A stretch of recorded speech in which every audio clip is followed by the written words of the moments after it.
My name is Johee Park Cunningham. I'm 23 years old and I'm a transfer student. I'm kind of from Syracuse. I went to high school there, but I was born in South Korea. My mother's from there, my dad's from Indiana. My major is international relations, which is part of the political science department. It's a very different experience being at school here. I'm enjoying it. I feel like I've grown a lot, but it's been a big transition. It's just a very different academic, social environment from where I went to school before. I used to go to University of Toronto. I've always loved that city and loved the diversity of it, and it's a growing city.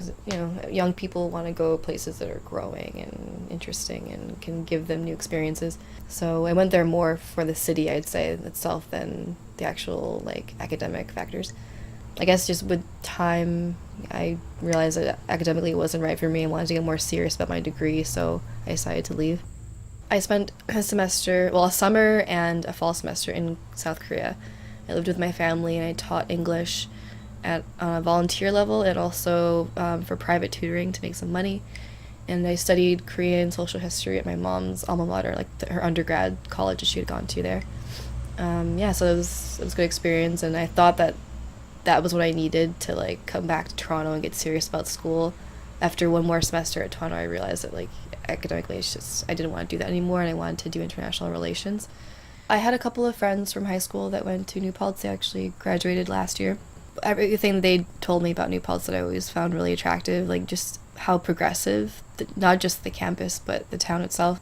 And the proximity to the mountains, the gunks and everything. I've always loved hiking and rock climbing. And I really missed that a lot living in Toronto. I didn't really have access to things like that there.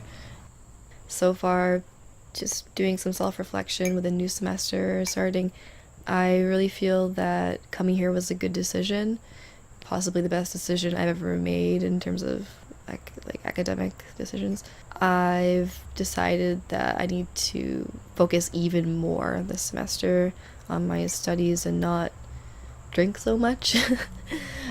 So it's been a good test of discipline for me to not be so distracted, because real life has a lot of distractions, and I think I'm somewhere in between what college is and what the real world is. I think if I had gone to New Paltz immediately after high school, it would have been a waste. I wouldn't have really appreciated what New Paltz had to give me. I wouldn't have focused. And going to a different school first and traveling and getting some life experience first and then coming to this program, I think that was the way it was supposed to be. That's the way it was meant to be, to really get the full benefits of going to school here. So, yeah, thanks to New Paltz.